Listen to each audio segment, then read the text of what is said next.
Hello मित्रों, जय श्री राम, राधे राधे। कैसे हैं आप लोग? आई होप क्लास आपको अच्छी लग रही होगी। अगर अच्छी लग रही है तो लाइक एंड सब्सक्राइब जरूर कर लेना एंड कमेंट सेक्शन में कमेंट किया करो ताकि मुझे पता रहे कि आपको क्लास कैसी लगती है। टेलीग्राम का लिंक डिस्क्रिप्शन में मौजूद है, सो अभी जाकर ज्वाइन कर लो ताकि आपको पीडीएफ मिल जाए। चलिए क्लास को स्टार्ट करते हैं। तेरे पास कोई और रास्ता है? So our first word is envisage. Envisage का मतलब विचार करना, कुछ इमेजिन करना, कुछ पिक्चराइज करना। ठीक है, खुद के बारे में नई नई बातें सोचना है, किसी भी चीज़ के बारे में नई बातें सोचना एनविसेज कहलाएगा। मीम क्या है? तेरे पास कोई और रास्ता है। बाबू भैया इस शाम से पूछते हैं कि तेरे पास कोई और रास्ता है, तो वो क्या कर रहे हैं? इससे विचार कर रहे हैं। ठीक है, इससे पूछ रहे हैं कि तूने कोई और आइडिया सोच रखा है तो हमें बता दे। सिंपल है। अब याद कैसे करोगे? इसके अंदर एक वर्ड आ रहा है वीज़ा। वीज़ा का मतलब जब आप बाहर जाते हो तो वीज़ा लगता है हमारा। तो सोच लो कि आपका वीज़ा लग गया। आपका वीज़ा लगा तो आप क्या कर रहे हो? इमेजिन कर रहे हो कि मैं जब बाहर चला जाऊँगा तो मेरे पास खूब सारा पैसा आ जाएगा, अपनी यूनिक लाइफस्टाइल हो जाएगी। तो वो सब क्या कर रहे हो? आप इमेजिन कर रहे हो। तो एन वीज़ा। ठीक है, अगर ऐसे बना लो एन वीज़ा, कोई आपका वीज़ा लगने वाला है तो एक एन वीज़ा, एक वीज़ा लगने वाला है, ऐसे बना सकते हो। तो वीज़ा लगने वाला है तो इमेजिन कर रहे हो कि बाहर जाकर बहुत कुछ आनंद उठाऊंगा, तो एन वीज़ा से ऐसे बन जाएगा। ठीक है, समझ गया। इमेजिनिंग का मतलब आपको पता ही है, कुछ सोचना, इमेजिन करना। फिर आता है पिक्चराइज, अलग अलग पिक्चर बनाना। दिमाग में पिक्चर बना रहे हो, वो सब क्या है? पिक्चराइज कहलाएगा। नेक्स्ट वर्ड है विजुअलाइज करना। क्या कर रहे हो आप? विजुअल्स बना रहे हो, अपने दिमाग में नई नई बातें सोच रहे हो। तो विजुअलाइज जो है, विजुअल्स बनाना, वो काफ़ी कॉमन पोजिट क्या है? इग्नोर कर रहे हो, बात छोड़ दिया कि मैं कुछ नहीं करने वाला। ठीक है, वीज़ा नहीं लगा तो आप सोच रहे हो कि जब ऐसा कुछ होना ही नहीं तो सोचने का क्या फ़ायदा। ठीक है, बहुत कॉमन चीज़ है। क्यों हिला डाला ना? नेक्स्ट वर्ड है असेंटुएट। असेंटुएट का मतलब ध्यान केंद्रित करना, फोकस करना। ठीक है, फोकस लिखा हुआ है। तो जब आप फोकस करते हो, इसका मतलब क्या करते हो? ध्यान केंद्रित करते हो। जैसे मीम के अंदर देखो, धोनी बाबा है, वो क्या कर रहे हैं? बस अपने ध्यान में मगन हो चुके हैं, अपने आप को क्या कर रहे हैं? फोकस कर रहे हैं। तो ध्यान केंद्रित कर रहे हैं, फोकस कर रहे हैं। एकदम सिंपल है। याद कैसे करोगे? इसको तो याद भी नहीं करना पड़ेगा। क्यों नहीं करना पड़ेगा? इसके अंदर एक वर्ड आ रहा है सेंटुएट। सेंटुएट क्या समझता है? सेंटर से। सेंटर क्या होता है? मध्य, एकदम बीच में, एकदम बीच में। तो जब हम फोकस करते हैं तो हम क्या करते हैं? हमारे दिमाग को एक जगह फोकस करने के लिए एक सेंटर पॉइंट बनाते हैं कि यहाँ पर क्या करूँगा? मैं ध्यान लगाऊंगा। तो एसेंटुएट में क्या आ गया? सेंटर। ठीक है, क्या आ गया? सेंटर। सेंटुएट से सेंटर साउंड आ रहा है तो आप इजीली बना सकते हो। जब भी आप एसेंटुएट पढ़ोगे, सेंटर आपके दिमाग में अचानक अपने आप आ जाएगा। तो एसेंटुएट सेंटर। सेंटर मतलब कहीं एक जगह फोकस करना। ठीक है, ईजी है। फिर आता है एम्फसाइज। एम्फसाइज का मतलब क्या होता है? किसी काम पर जोर देना। क्या करना?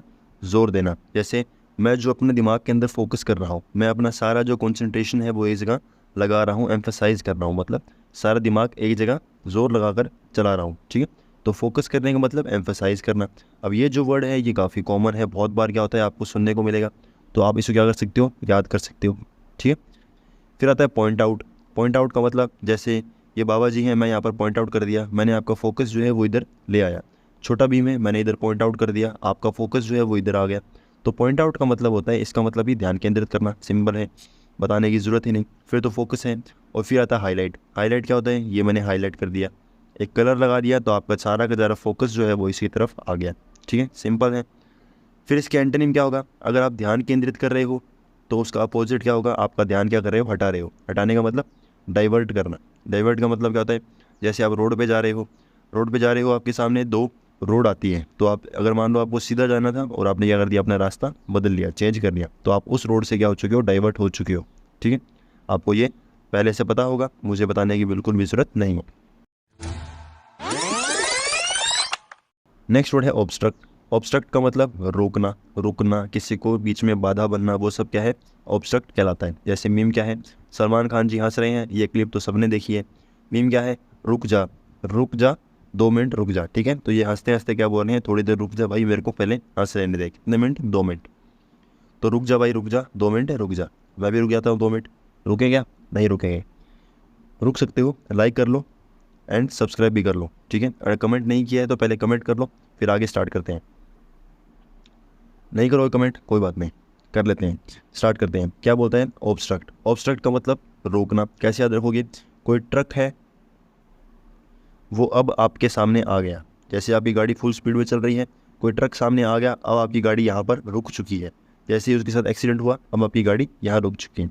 तो ऑब्स्ट्रक्ट के अंदर क्या है, ट्रक आ गया, ट्रक अब आपके आगे आ चुका है, तो अब ट्रक, ठीक है, अब एंड ट्रक, अब ट्रक। तो ट्रक क्या है आपके सामने आया और आपकी गाड़ी उसके साथ टकराई और आप क्या है अब आपकी गाड़ी यहीं पर रुक चुकी है, तो उसने रोक दिया आपको, वो आपके बीच में क्या बन गया, बाधा बन गया। बाकी इसके सिनोनिम क्या है, फर्स्ट है ब्लॉक, ब्लॉक आपको पता है किसी को ब्लॉक कर देना, रोक देना, ठीक है, चैटिंग में ब्लॉक करते हो। नेक्स्ट वर्ड है हैम्पर। हैम्पर कैसे याद रखोगे, जैसे हम लोग हैं, हम लोग क्या हैं, किसी रोड पर ट्रैवल कर रहे हैं, वही सेम लॉजिक, किसी रोड पर ट्रैवल कर रहे हैं, हम पर किसी ने क्या किया, पत्थर वगैरह फेंके या टमाटर वगैरह फेंके या कुछ भी ऐसा फेंका, तो हम वहीं पर रुक जाएंगे, ठीक है, हम आगे नहीं जाएंगे या फिर पीछे वापस मुड़ जाएंगे। तो हम क्या है, उन्होंने क्या है हमको रोका है, क्या करा है, रोका है। तो हम पर क्या है, किसी ने कुछ फेंका और हम क्या है, हमने अपना रास्ता बदल लिया या फिर क्या है वहीं पर रुक गए, तो ऐसे बना सकते हो। फिर नेक्स्ट वर्ड है हिंडर। हिंडर का मतलब बाधा होना, क्या होना, बाधा होना, कोई रुकावट होना, कोई भी रोकना, ठीक है। याद कैसे करोगे, मान लो आपको हिंदी नहीं आती, आप इंग्लिश में एक्सपर्ट हो और आपको हिंदी नहीं आती, तो हिंदी आपके लिए क्या है, एक बाधा है, हिंदी आपके लिए रुकावट है। आपको हिंदी नहीं आती तो आप क्या हो, हिंदी आपके लिए बाधा है, ऐसे बना सकते हो। फिर नेक्स्ट वर्ड है कर्व। कर्व वर्ड जो आपको याद करना पड़ेगा, छोटा सा वर्ड है कर्व, ठीक है, याद कर सकते हो। फिर आता है इम्पेड। इम्पेड कैसे करोगे, कोई पेड़ है जो क्या कर रहा है, आ रखा है आपके रास्ते के बीच में आ रखा है, तो पेड़ जो है वो क्या कर रहा है, आई मतलब मैं, और एम क्या होता है, आई एम, मैं अपने बारे में बता रहा हूँ, आई एम, ठीक है। तो आई एम को क्या है, मुझे क्या है, एक पेड़ क्या कर रहा है, रोक रहा है, आई एम, इसको साफ करते हैं, क्या है, आई एम और पेड़, PERD पेड़ है, ठीक है, पेड़ क्या कर रहा है, हमें रोक रहा है, तो आई एम पेड़, ऐसे क्या कर सकते हो, इसको याद कर सकते हो। फिर नेक्स्ट वर्ड है थ्वर्ट। थ्वर्ट का मतलब क्या होता है, इसका मतलब ये रोकना है, ऐसे कैसे याद रखोगे, हम देखोगे आर्ट, कोई भी आर्ट है, क्या है, कोई भी आर्ट, और आगे लगा लो दी, ठीक है, कोई भी सुंदर आर्ट है, कोई भी बहुत ज़्यादा सुंदर आपको आर्ट देखने के लिए मिलती है, तो आप थोड़ी देर रुक कर क्या करते हो, उसको काफ़ी गौर से देखते हो, ठीक है। कोई बहुत सुंदर आपके सामने पिक्चर आई, जैसे मोनालिसा की, या कोई भी सुंदर आपके सामने पिक्चर आती है, तो आप थोड़ी देर रुक कर उसके सामने क्या है, उसको देखते हो, तो क्या बना सकते हो, क्या कर सकते हो, THE, दी प्लस आर्ट, ठीक है, दी आर्ट, जो बहुत सुंदर आर्ट है वो क्या कर सकते हो, आप रुक कर देख रहे हो। फिर इसका एंटोनिम क्या होंगे, आप रुक रहे हो, इसका अपोजिट, किसी काम को फास्टली कर रहे हो, बहुत तेज़ी से कर रहे हो, जैसे हेसन, ठीक है, ये आपको पहले भी याद कराया था, कैसे किसी काम को हंसते हंसते करोगे, हंसते हंसते काम करोगे तो काफ़ी जल्दी काम हो जाएगा और बहुत जल्दी उसको क्या कर सकते हो, आप सक्सेस कर सकते हो। फिर आता है सपोर्ट। सपोर्ट आपको पता है, किसी काम में सपोर्ट करना, रोक रहे हो उसका अपोजिट सपोर्ट करना। नेक्स्ट वर्ड है अबेट। अबेट कैसे याद रखोगे, मैंने आपसे बेट लगाई कि आप ये काम नहीं कर पाओगे, तो आप उस काम को थोड़ा और मोटिवेट होकर क्या करोगे, उस काम को करने लगोगे, ओवर मोटिवेट हो जाओगे, उस काम को मोटिवेट होकर क्या करोगे, उस काम को स्पीडली काम स्टार्ट कर दोगे। तो बेट आपसे लगाई मैंने, आपसे बेट लगाने के बाद आप क्या करोगे, उस काम को सब मोटिवेटेड होकर काम शुरू कर दोगे, तो वो क्या करेगा, कहीं ना कहीं आपको रोकने के अपोजिट में इसको आप गिन सकते हो, ठीक है। रुक रहे हो, रुकने का अपोजिट क्या होगा, अबेट हो गया। यही नहीं, अभी और सुनिए। नेक्स्ट वर्ड है ब्रीज। ब्रीज का मतलब हवा का झोंका, या कोई हवा चलती है तो बस निकल गई हवा, क्या है, बस निकल गई हवा, तो ये क्या कर रहा है, इसको बोल रहा है, ताना मार रहा है। अब याद कैसे करोगे, देखो जो एक गाड़ी आती है इसका नाम क्या है, ब्रेजा, क्या आता है, ब्रेजा। आप सोचो आप ब्रेजा गाड़ी के अंदर बैठे हो, ठीक है, ब्रेजा गाड़ी के अंदर बैठे हो और क्या कर रहे हो, खिड़की से आपने बाहर निकाला तो ठंडी ठंडी हवा आपको लग रही है, तो ब्रेजा गाड़ी के अंदर बैठे हो और आपको ठंडी ठंडी हवा लग रही है, तो ब्रेजा से ब्रीज याद कर सकते हो। अच्छा, इसके सिनोनिम क्या होंगे, एयर आप जानते हो, विंड आप जानते हो, फिर आता है गस्ट, जो काफ़ी क्या मोस्ट रिपीटेड जो सिनोनिम है आपके एग्जाम में पूछा जाता है, एयर से रिलेटेड या विंड से रिलेटेड गस्ट जो है उसको पूछा जाता है। क्या चीज़ होती है गस्ट, गस्ट होती है जो खूब तेज़ जो क्या है, आंधी वगैरह तूफान वगैरह आते हैं, उसको क्या बोलते हैं, गस्ट बोलते हैं, ठीक है। याद कैसे करोगे, मान लो आप दो पर्सन क्या कर रहे हो, आपस में लड़ाई कर रहे हो, ठीक है, दो पर्सन आपस में लड़ाई कर रहे हो, तो क्या करता है, एक दूसरे का मारता है, मुक्का उसके फेस पे लगता नहीं, उसके फेस के पास में से निकलता है, तो गस्ट करके एक आवाज़ आती है। अगर ऐसे याद कर सकते हो तो ठीक है, नहीं तो इसको याद करना पड़ेगा क्योंकि इसमें कुछ ट्रिक वगैरह है नहीं। गस्ट का मतलब क्या होता है, एक तेज़ आंधी या तूफान आ जाना, या हिंदी में भी वर्ड है गस्ट, अगर आपको आइडिया है, नहीं आइडिया तो फिर वैसे याद ही कर लो। फिर आता है विफ। विफ का मतलब क्या होता है, जब हम फेस से अपने जो मुंह से सांस छोड़ते हैं वुफ करके, ठीक है, ऐसी एक फेस क्या करते हैं, फेस से जो मुंह से सांस छोड़ते हैं वूफ करके, वो वूफ का मतलब क्या होता है, हवा छोड़ी है, तो वो हवा का झोंका बना सकते हो। सिंपल है। फिर काफ़ी तेज़ में निकले हो, काफ़ी जल्दी निकले हो, जल्दी मतलब क्या है, काफ़ी स्पीड से निकल रहे हो, मतलब हवा की स्पीड से जा रहे हो। फिर आता है क्रूज़। क्रूज़ का मतलब क्या होता है, फास्ट होना। क्रूज़ जानते हो, जो पानी के अंदर जो चलती है, जो शिप होती है पानी के अंदर, उसको क्या बोलते हैं, क्रूज़ बोलते हैं।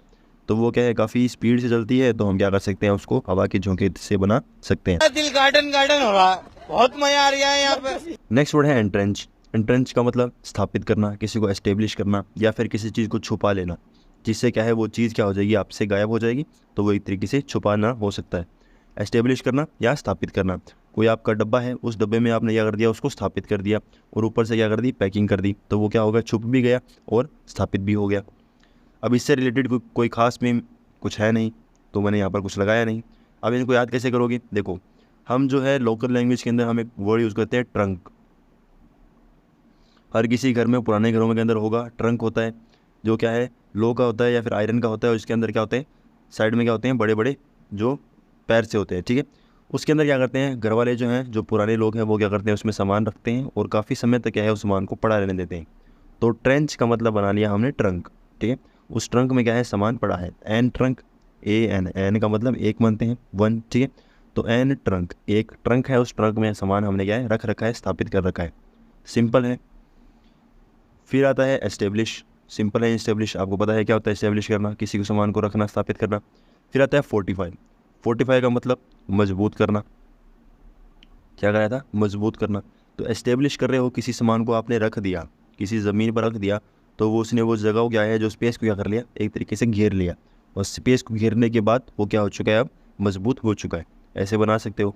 याद कैसे करोगे, कोई भी पर्सन है, आपने ये कहानी सुनी होगी कि जो बचपन में एक लकड़ी या दो लकड़ी को तोड़ना आसान है, पर अगर मान लो आपके सामने 40 एक साथ लकड़ियाँ आ जाए, 40 जो ब्लॉक्स आ जाएँ, तो आप क्या करोगे, उसको तोड़ नहीं पाओगे। तो 40 लॉक्स आपके सामने आ गए, तो वो तोड़ने क्या होते हैं, काफ़ी मुश्किल हो सकते हैं। तो वो काफ़ी मुश्किल है, तो इसका मतलब वो चीज़ क्या है, काफ़ी मजबूत है, ठीक है। मुश्किल है तो क्या है, मजबूत है। फिर आता है एंस्कॉन्स। इनका मतलब क्या होता है, इसका मतलब होता है छुपा होना। क्या है, किसी चीज़ को छुपा लेना। क्या कर सकते हो, इंग्लिश में लिख देते हैं, क्या कर सकते हो, हाइड कर लेना। तो आप ऐसे भी इसको याद कर सकते हो, ऐसी कौन सी चीज़ है, क्या है, ऐसी कौन सी चीज़ है जो मुझसे छुपी है। ऐसी कौन सी चीज़ है, ऐसी कौन सी चीज़ है जो मुझसे छुपी है। आपके लिए बेटर ये रहेगा कि आप इसको क्या कर लो, याद कर लो, ताकि आपके अंदर इसको रिलेटेड आपको कन्फ्यूज़न क्रिएट ना हो। प्लस क्या है, अगर इसमें कन्फ्यूज़ हो जाओगे तो ये वर्ड आपको याद नहीं रहेगा, ठीक है। तो इसको याद कर लोगे तो ज़्यादा बेटर रहेगा। बाकी आप इससे बनाना चाहो कि ऐसी कौन सी ट्रिक है या ऐसी कौन सी चीज़ है जो मुझसे छुपी है, तो ऐसा आप इसको बना सकते हो। फिर आप किसी चीज़ को एस्टेब्लिश कर रहे हो, लगा रहे हो, उसका अपोजिट क्या है, उसको क्या कर रहे हो, डीमोबिलाइज। डीमोबिलाइज मतलब उसको छोड़ रहे हो, उसको ख़राब कर रहे हो, तोड़ रहे हो। जैसे कोई मोबाइल है, मोबाइल को आपने क्या कर दिया, तोड़ दिया, तो वो क्या कर दिया, उसको बिखरा दिया। तो डीमोबिलाइज का मतलब एक तरीके से अनअसेंबल हो गया। मोबाइल है, वो मोबाइल को डीमोबिलाइज कर दिया, ऐसे बना सकते हो। सिंपल है। खत्म, bye bye, tata, goodbye, गया। So friends, I hope class आपको अच्छी लगी होगी। अच्छी लगी है तो लाइक एंड सब्सक्राइब के बटन नीचे हैं, जाकर क्लिक कर सकते हो। एंड कमेंट सेक्शन में कमेंट करके ज़रूर बताया करो कि आपको क्लास कैसी लगती है। So thank you, good bye.